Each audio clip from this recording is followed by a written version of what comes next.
Greetings, and happy Wednesday wherever you are. Greetings, happy Wednesday wherever you are. Greetings. We're going to be talking about the tactics used by narcissists to trap their victims. Welcome. Happy Wednesday wherever you are. We're talking about the tactics used by narcissists to trap empaths. And if you've ever had any experience with that, you are in the right place. We're going to be talking about how narcissists use their various tactics to trap empaths. And if you've had experiences with that, you probably have stories to tell. So we know that the narcissist is attracted to the unhealed empath. And it's important to start with definitions, right? So what exactly is an empath? What exactly is a narcissist? So an empath is a type of spiritual being who has a human experience, who's oriented towards connecting, whereas the narcissist is oriented towards control. Now, the unhealed empath and the unhealed person who's a narcissist both probably experience similar trauma. So the thing that makes a narcissist, why a narcissist becomes a narcissist is really for one or two reasons. One, it is because they were raised by parents who, in many ways, either neglected them or overindulged them. So that's the first reason. And neglect means that the narcissist begins to realize that, oh no, if I want to get something done, I have to manipulate people because people are bad and this is all dark. Look at what my parents did to me. So the narcissist doesn't believe in real empathy because their experiences show them that the world is a world filled with people who want to manipulate. Then they meet the empath. And the empath is a kind, compassionate person, regardless of what the world is like and what they've experienced. And initially, the narcissist thinks to themselves, well, it's impossible for people to be empathetic. Look at the kind of world I live in. Look at the people I know. And so they initially think it's an act.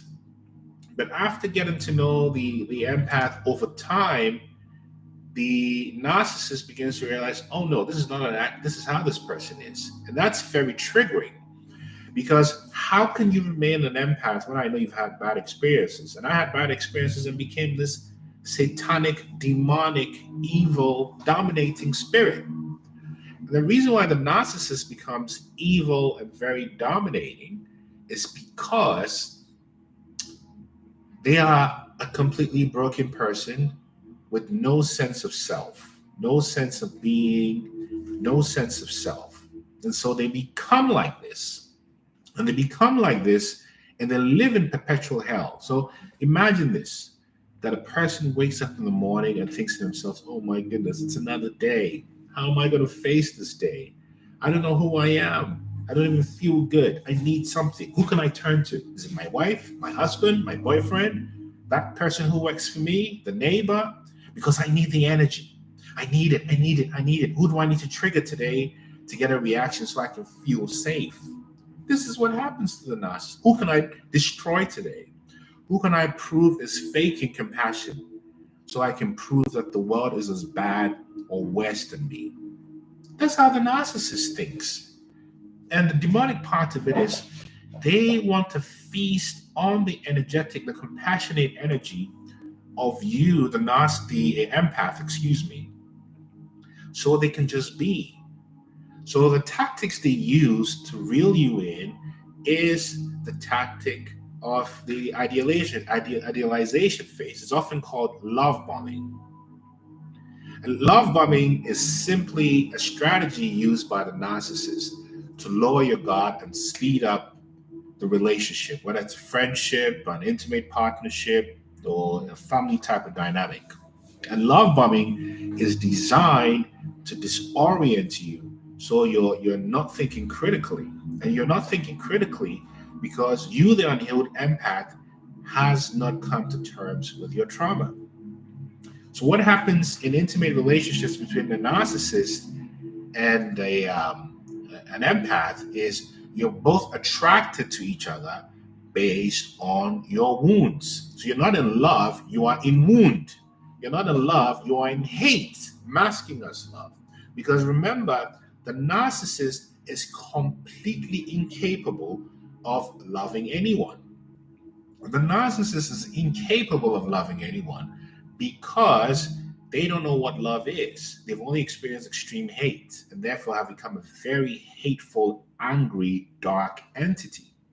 So it doesn't matter if the narcissist looks like this and is always smiling. They are a very hateful, angry, destroyed, damaged person.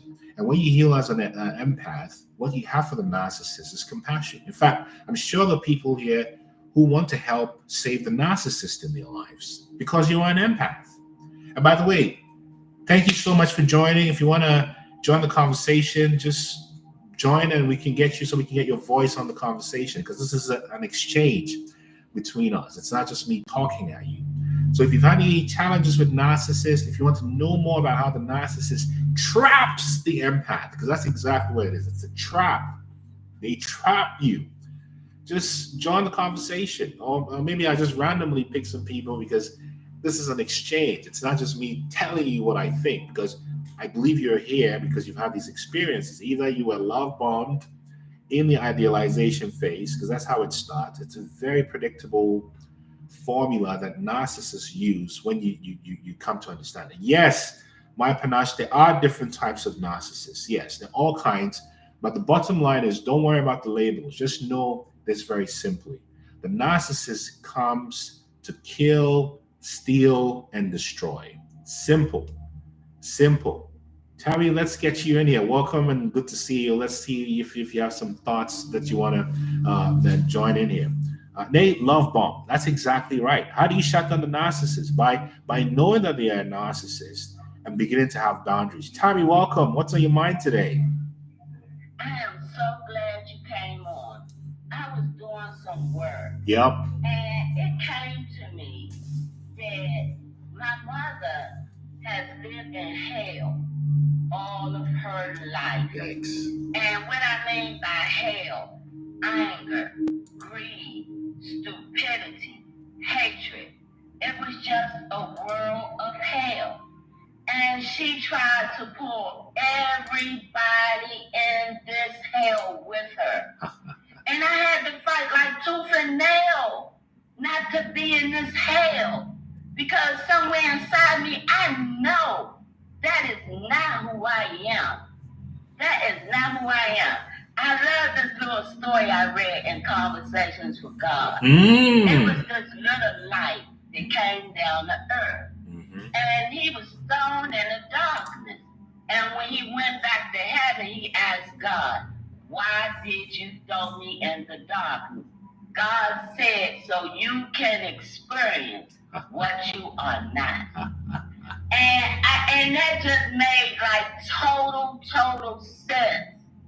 Total sense. Because I thought all that hell, all of that was who I was. That's right. That's right. No, it was me fighting and struggling to get out of hell. It was. And my narcissistic sister had the nerve to call me after 3 years.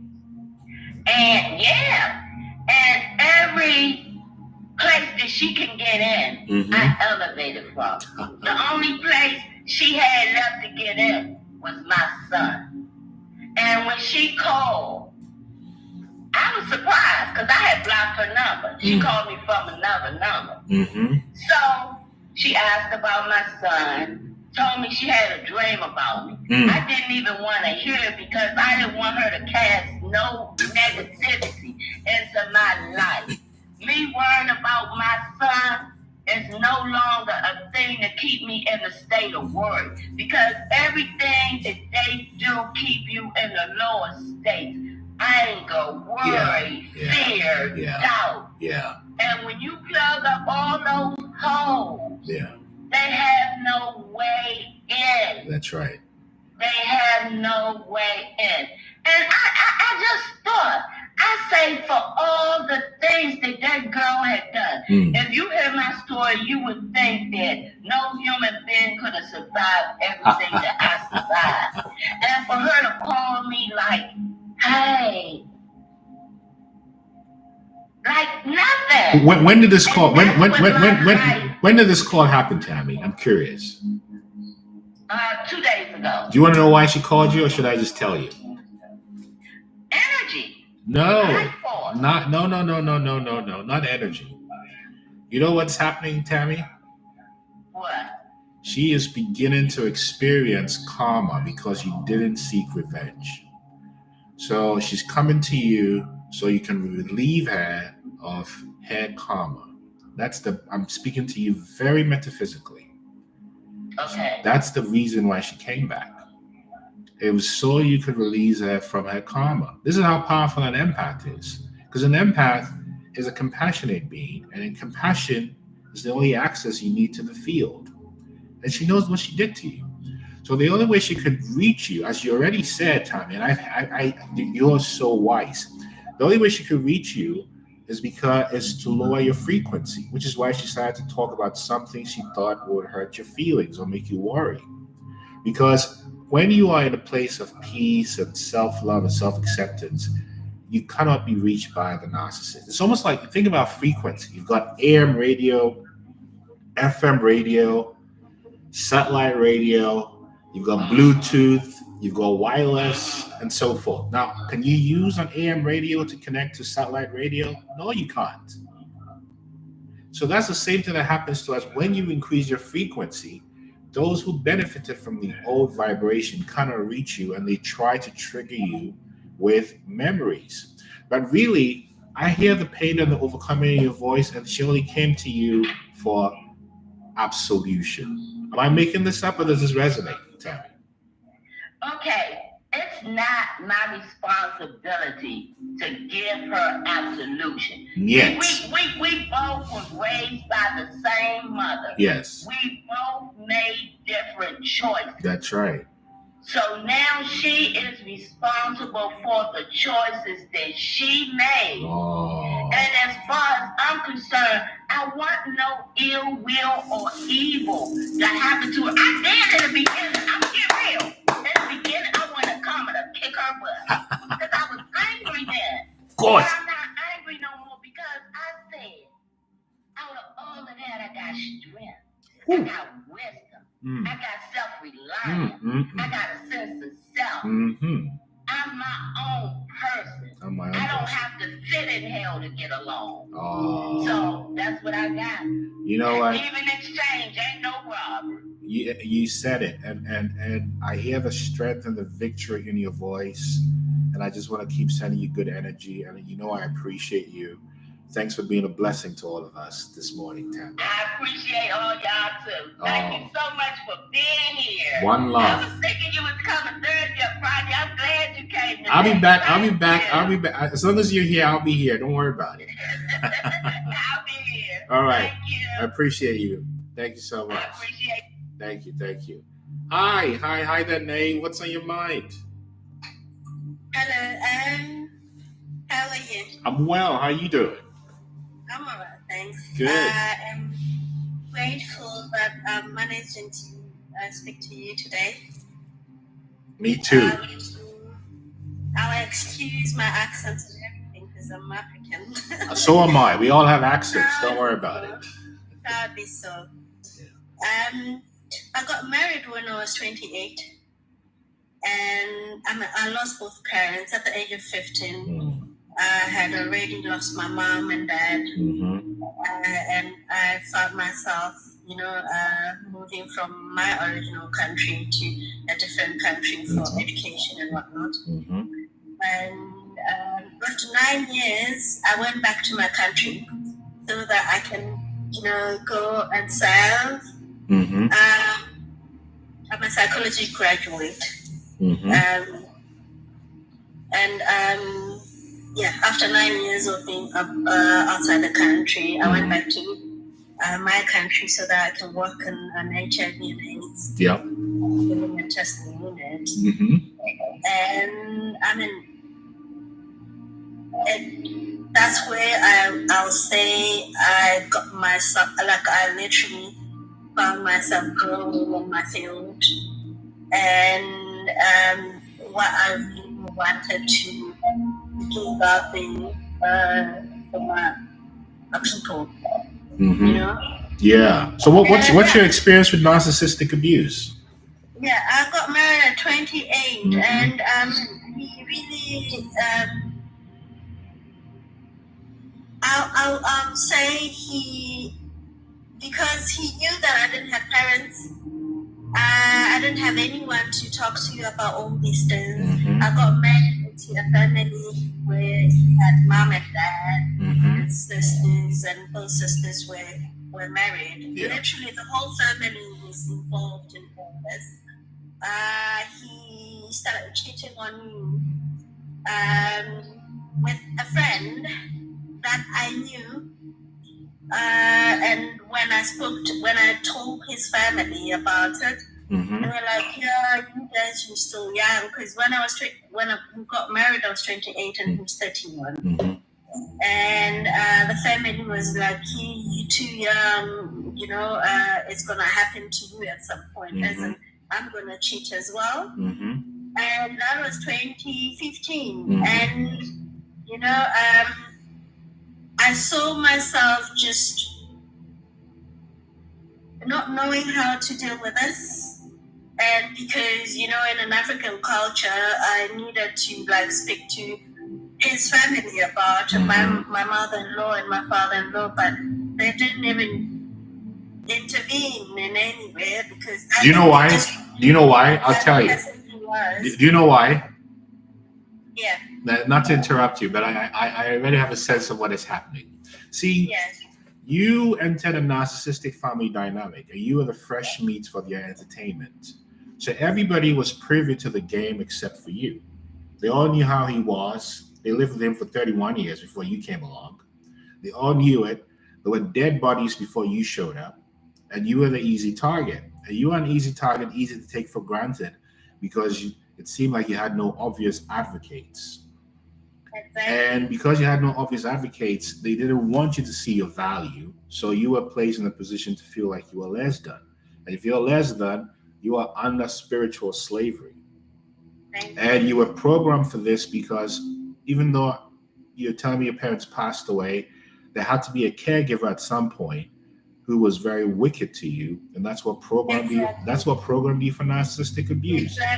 Are you still in the marriage, or are you out? You know what? 2018, I decided to pack my bags and leave. Yeah. I left Africa. I'm an estranged wife. Okay. I think I've said that to you before, as in my messages. Yes.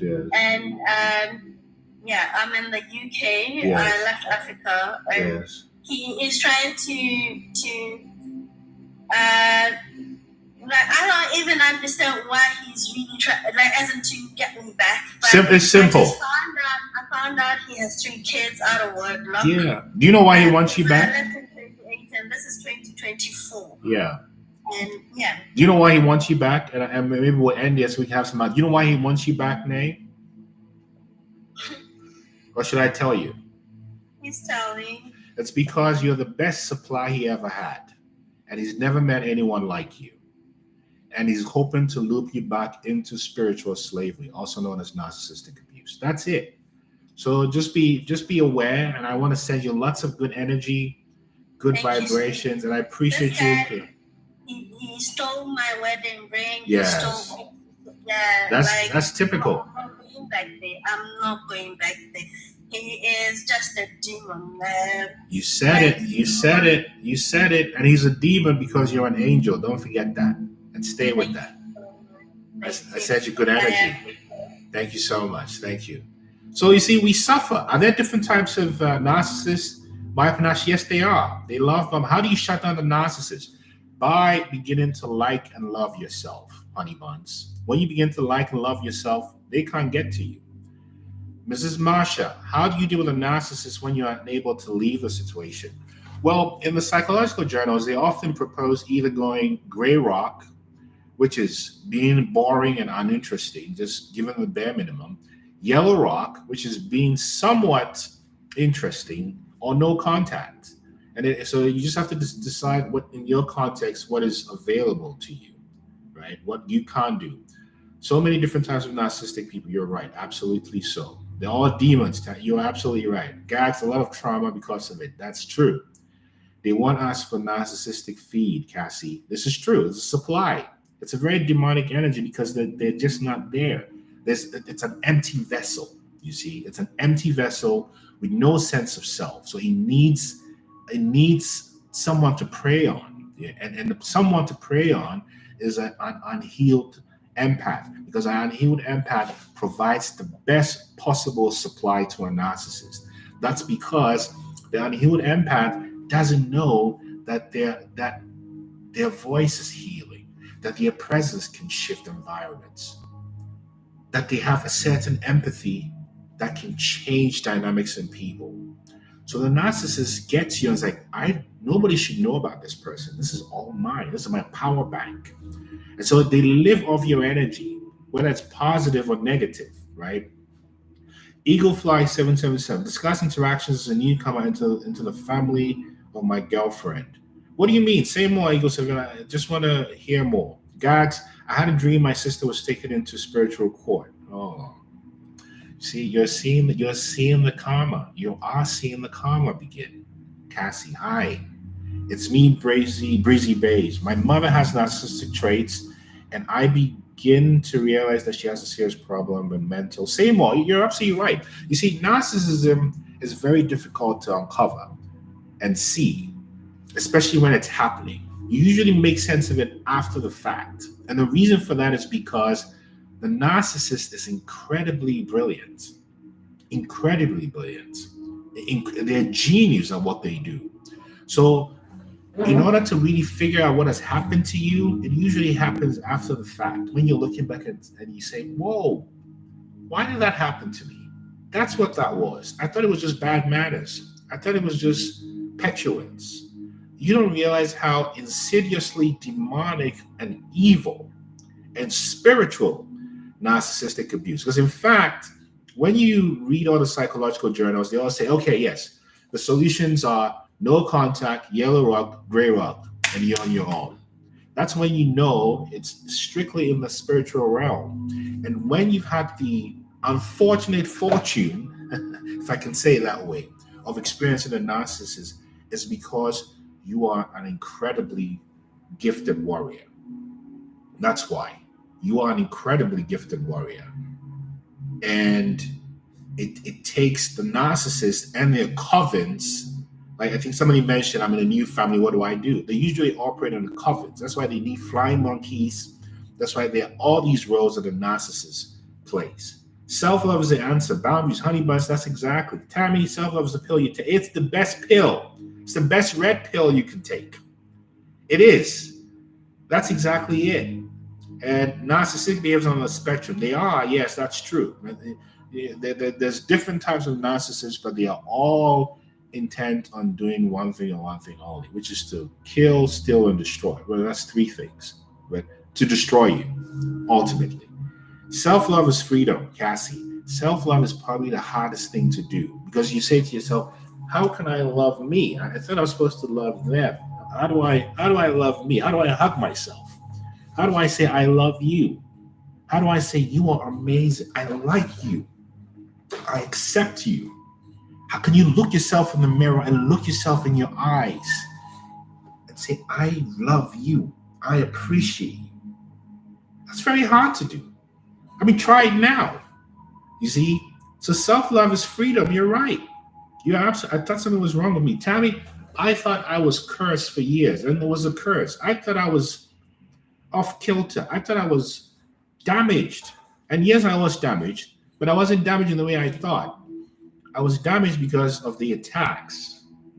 And the narcissists, because they're damaged, they have this Jedi trick they do to trick you that you're the one who's damaged. You see, are they aware of how awful they are? Yes, they are.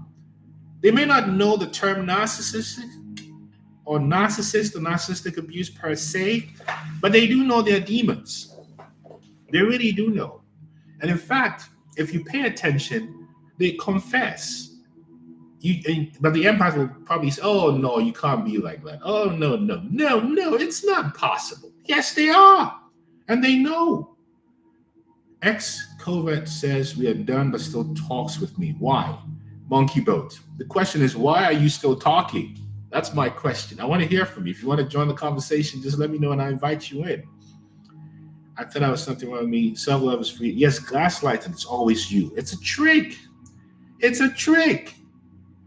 It's a trick. I feel that now. I feel cares at times. Yes, because narcissistic abuse is actually the most insidious form, in my view, of generational trauma.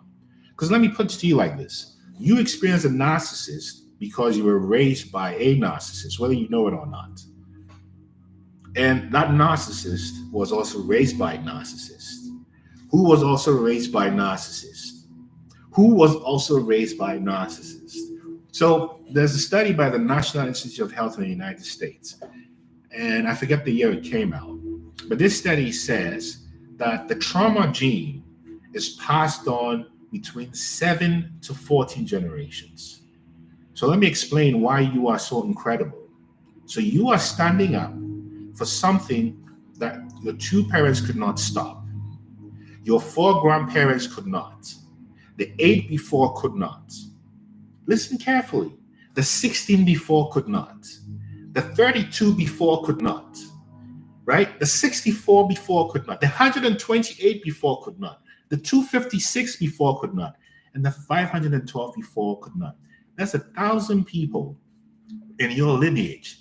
Going back, if we to use an average age of 50 to 60, going back 400, 500 years, who cannot break the trauma that you have decided you're going to break. Don't you understand? There's 1,000 people before you who could not stand up and say, "Niet, no, this is not right." That this evil has perpetuated, and you are the one who is saying, "No, Mas." Don't you see how courageous you are? I mean, if you don't, I'm telling you. I learned so much about narcissists and narcissistic people from Heavenly. We're learning from each other. And I'm so glad you're here. Mrs. Marsha, wow, what are you wowing at? Right? Generational trauma. You see? Let's see if we can get some people to speak. Because I don't want to just be talking at you. Let's make this a conversation. And if you want to talk, just pop in and we'll invite you to talk. Right? This is the story. So you've been dealing with something real. It's affected your job. It's affected your relationship. It's affected your health. It's affected your fire. It's affected you in different ways. And you're still here. And you did not become wicked. You did not become narcissistic. That's the quality of heart you are. And this is how you're proven to the universe that you are worthy of inhabiting the gifts that you're going to discover in you as you heal. And it's those gifts that enable you to reflect back light into the place of darkness that heals people. So this gift is not to make you feel like you're better. It's to make you a servant, a servant of the field, if I can say that, of the divine, if you want to go there. This is the whole purpose behind your trouble. Be a warrior for good. Love yourself. Best advice, Cassie. Well said. Nay, don't mention it. What are you talking about? Tammy, to feel all the trauma, I was ready to quit. It was so... I felt that. To feel all that trauma, I was ready to quit. It was so painful, Tammy. This is the point of this is how serious narcissistic abuse is. That for some of us, you are not even supposed to be here. You were not supposed to be here. And you are here. Do you know why you're here? I'll tell you why. You're here because you are a warrior.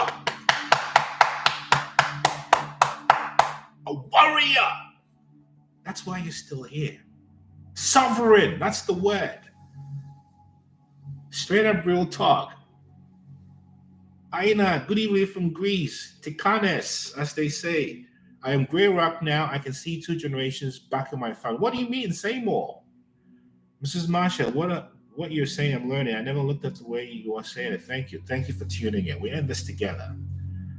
Kobe Bryant, Thank God for you and your work. God bless your mission. One love, one love, one love. I am because you are. We're in this together. Nay, it affected all spheres of my life. It happens. Mrs. Marsha, I get it. I get it. I get it. I get it. I get it. I get it. Take your time. Take your time. Tiny the chosen fairy. You're not lying. My own narcissist family tried taking me out. Can you say more? That sounds serious. What happened to you?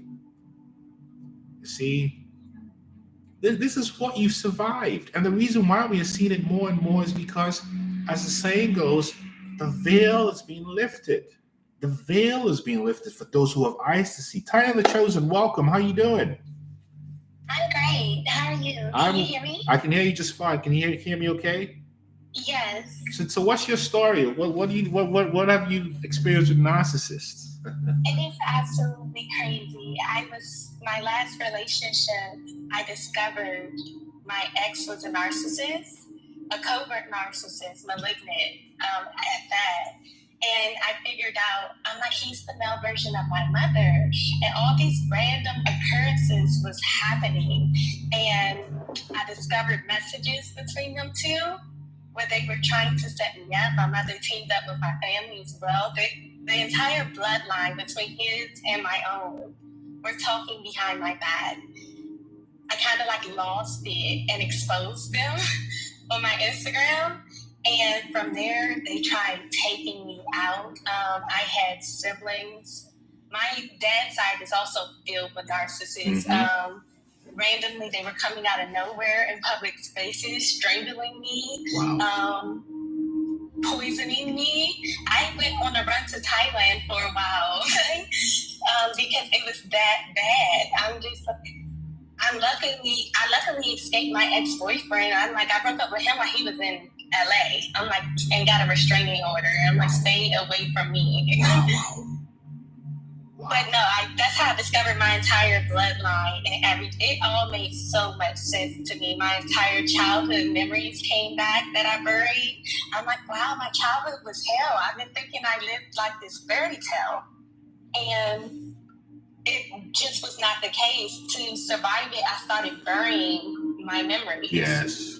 And when I went to college, I completely buried them. Yeah. But because of the abuse got so bad, my ex convinced me to move back in with my mom. I was going to use that as a chance to escape the relationship. Mm-hmm. I wanted her to tell me to leave him, but instead they both got worse. Wow. Do you know what has happened to you? What? Or should I tell you? Yes, tell me, because I'm like, why did everyone go against? It's like it took so many of them. They even got me fired, which was okay because that job, I realized I'm like the person who was it was a narcissist at my job trying to get me fired. I was literally felt like I was going crazy. I'm like, I need a break from life. Yeah. No, you're not going crazy. No, just hearing your voice, it's very clear that you've preserved your innocence very well. That you're full of life and joy and happiness, despite everything you've been through. And that's very triggering for a narcissist. So the narcissist looks at you and wonders, why are you so happy? Let me bust that bubble. Give me some of that energy, especially the negative energy. That's because you, Tanya the Chosen, cannot be defeated. And I hear it in your voice. Your voice has a lot of innocence, which is strength. It's very difficult to be innocent in a world that is designed to make you jaded, that jades you. And you've preserved that. And that innocence is the source of your great wisdom. And it's the reason why you have been surrounded by scorpions and snakes. And scorpions and snakes are not bad if you know this is a scorpion and a snake. But you had scorpions and snakes around you masquerading as loved ones. And you see, the reason why your mother and your boyfriend connected is not because they like each other, is because they have the same mutual monitoring spirit. That's the Jezebelian spirit, also known as the spirit of narcissism. So you've experienced flying monkeys, you've experienced all kinds of abuse, and you're still here. And your voice tells me you're just about to walk into the best season you've ever had. And this is not a preacher. I'm just a person just like you. Do you see what I'm saying? Yes. It makes so much sense because they caused me to go through a spiritual awakening. And that's how I realized who I was. I'm like, I have all these spiritual gifts. I realized my family drove me to not trust in my discernment and everything. I'm Yeah. like, it's so many people I had an initial gut feeling about that I knew weren't good for me. And they were showing up in my dreams doing weird things. And I'm just like, what is these dreams? And I would tell my mom, and she would tell me, they're just nightmares. Don't listen. No. And I'm realizing that is not the truth. It's not. It really isn't, you see? And the way the narcissist casts witchcraft is through the magic of spelling. Words are spells. ABC, abracadabra, spelling. And the spells create seeds of doubt in your mind. That's the hell realm. So this is the witchcraft, the words, which creates hell. Hell is the mixture of the words that have been spoken in your existing trauma. But the reason why you've been able to overcome it is because you still have the heart of a lion. I'm like, they can't defeat me. How can they? I'm like, it took so many of them. How can they? It took so many of them because one-on-one they can't come against you. And that's how you know that you've got the greater spirit within you. Do you see, Tiny, the chosen? Yeah. So I'm sending you lots of peace and light. Stay with your 144, keep breaking codes, and realize many are called, few are chosen. Congratulations to you. Thank you. You bet. So this is the message. Let's see, there's some messages that I've missed. Hi, Matt. Welcome. Good vibes. Let's see. It's prevalent in our culture. Yes, it's prevalent in this culture because the whole system is based on narcissism. The more narcissists you encounter, that's how deep your power in you. That's right, Tammy. Mom gaslit me a lot to gag. Sorry. Galinda. Hi. Welcome. Congratulations for waking up. This is exactly it. Personal success is the best revenge. So well said, Cassie. Because you were not even supposed to be here. Same life, Spirit 333. How you doing? You see, so this is what happens. You see, and let me just pose a question to you. Give me evidence of a corporate leader who was kind? Thank you, Spirit 333. Who rose to the top simply because they were kind? Then let me help you. Think about a political leader who rose to the top simply because they're a very kind person. We can go to Hollywood. Give me an example of an A-lister. Now the celebrity culture is almost dead, if not dead already. Give me a name of someone who got to the top because they're kind. It's very hard. Prior to the pandemic, it was hard to be kind and be accepted. You were seen as a fool. But as the saying goes, the last will be fast and the fast will be last. Matt, how you doing? I'm doing well, my friend. How are you? I'm well. Thank you for joining. Tell us, what's been your experience with narcissistic abuse? It's been very,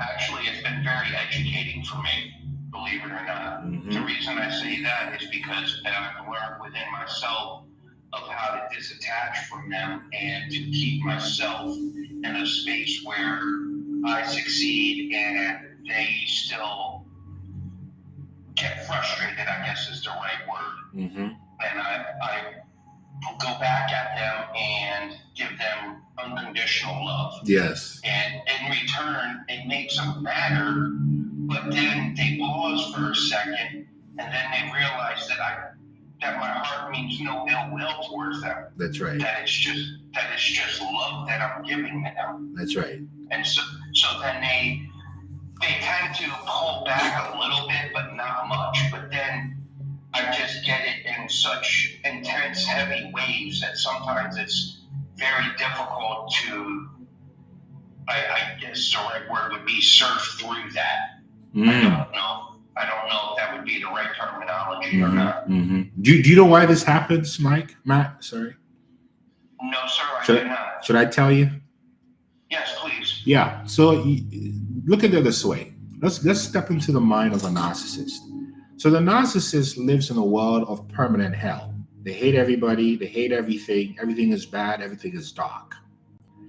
Then you have Matt, soft Matt. Even though you've been abused and kicked around, I can feel the kindness in your voice, and you just want to do the right thing. And they say, that's got to be fake. Then the second time, you're still the same way. They hurt you again. The third time, you're still the same way. Fourth time, and they realize, oh no, Matt is the exception. He's really not faking. He's a good person. I don't like that because his goodness is a mirror showing me how evil and dark I am. And I can't stand it because most people I can manipulate because, as Don Miguel Ruiz says, most people are liars or actors. But I can't do this to Matt. So I can't face myself. So let's just ramp up the pressure and be meaner. Hopefully that will break him. Am I making sense or am I making this up, Matt? No, sir, you're making perfect sense. And I can even take it a step further and say that my mom is a major narcissist, and she has taken abuse to a whole new level and realm with me. And it had cost me my firstborn son. Ooh, I'm so sorry to hear that. That's okay, because you know what? For years I was filled with anger. And I looked and I went to the fake church. It didn't work. But then I looked within myself, my friend, and I found the answers. And I found the beauty within it. And yes, it was a hard lesson, but it was a beautiful lesson. And you know what I did? I kicked my family to the side for a little bit while I lived in that anger. But I realized that all I'm doing is hurting myself by continuing to hold that anger.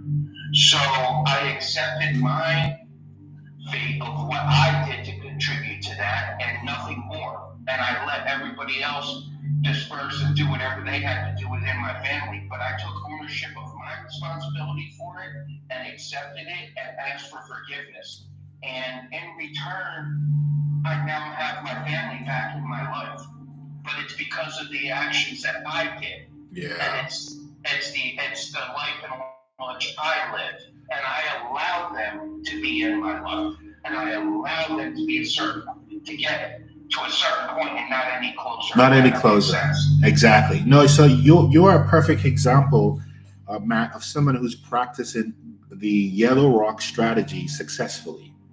So typically with narcissistic abuse, if it's possible, no contact is the best option.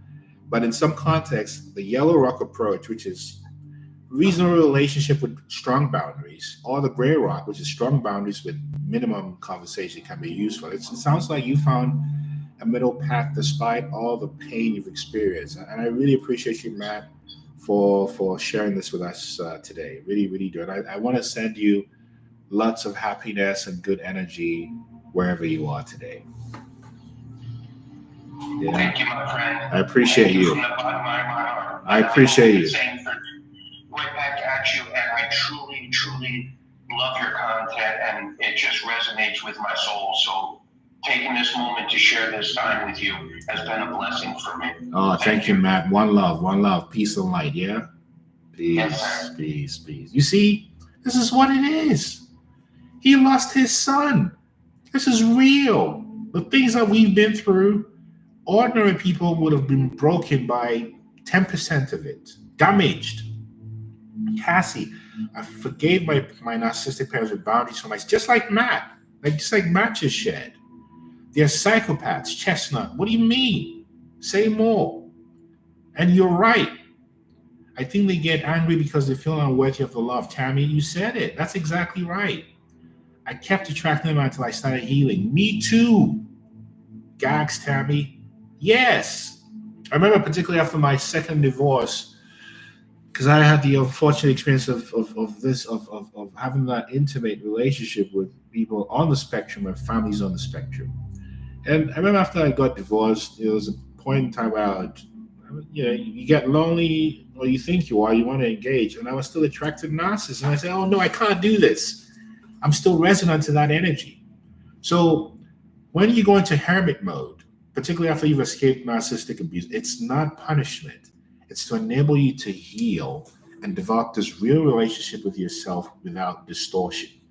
Because there's no ascension without separation. As the saying goes, there is no ascension without separation, you see. So this is really the story. And if maybe we take one or two voices to join the live before we end. But if anyone wants to join, just pop in. Or I might pick some people. Angelique Moore, their self-esteem is very low. You're so kind. It's non-existent. They look like it. Oh. There's nothing going on. Destiny, God's chosen. What a name. I pray for guidance and more understanding of my relationship when I was sent here. It's clarity. Whoa. What do you mean, Destiny? What are you talking about? We got to hear from you. Right? And what do you mean? Say more. That's very powerful. Angelique Moore, true. I'm married to a covert narcissist. Oh, Tammy, I'm so sorry. What is it like? When did you find out you were married to a covert narcissist? How do you deal with it? I've been there, and so I know where you are. They're stuck, broken children, Tammy. That's exactly it. Most narcissists are somewhere between the ages of 7 and 12. And if you're 7 or 12, there's nothing wrong with it. But if you're 30, 40, 50, 60, stuck in the trauma from when you were 7 or 12, that's a problem. This is why they hurt people, because they're so hurt. And that's why the empath thinks it can heal them. But the only way a narcissist can begin to look at themselves is when they experience narcissistic collapse. What is narcissistic collapse? That's the checkmate that a Hyoka empath provides a narcissist. And it overwhelms them because it's the first time they've been unmasked. You know, someone earlier said, do they know who they are? Yes, they do. But most people don't know that they're a narcissist. In fact, a lot of people got by pretending to be difficult or petulant when they were narcissistic. And the reason why we are seeing it more now, it's not because it's a term du jour, it's because the veil has been lifted for those who can see to see. And the mask of the narcissist, whether it's at the individual level, at the familial level, at the societal level, or at the global level, that veil has been lifted, you see. Why do you think Diddy is in jail? Why do you think Jay-Z is accused of what he was accused of yesterday? These are symbols of the spirit of Narcissus falling down. Chestnut White, are psychopaths because they're disconnected, apathetic to themselves in the world? Yeah, there's a certain self-repression, self-loathing, and fragmentation that happens. That a person who's psychopathic, and we need a mental health, a psychologist to tell us more. If there's any psychologist here to speak up. But it's that fragmentation that leads to these distortions that we see, right? People are becoming more comfortable with openly displaying their narcissism, Chief Cialolo. It is that, yes, but it's also because the veil has slipped. Oh, Queen Shannon, you said it, the veil is really thin now. It's thin or non-existent. So if you want to see and you want to connect, you can see. You can see. And the reason why a lot of people cannot see or are afraid to see is sometimes what you see can be debilitating. See? Why do they not seek help, Tammy? It's because they're grandiose. If they seek help, then they have to admit that the entire personality, the entire life that they constructed is all false. Because everything about the narcissist is false, fake, fugazi, false.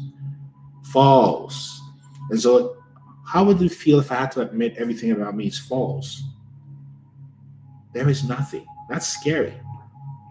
That is really scary. You see, the Buddha said the sun, the moon, the stars, and the truth always comes out. That's the law of nature. And there's a law of nature when you realize that you don't have to seek revenge, that karma takes care of everything. Some people keep insisting that knocks can be healed, Galen. Anything is possible, but it's not the job of the empath to heal the narcissist. Although a lot of us think that it's our job. That's how we get trapped in that cycle of abuse and trauma and gaslighting and manipulation. I had 2 grandfathers, 3 aunts, many friends, and 2 husbands. I'm still standing. I know. Wow. You are a true warrior.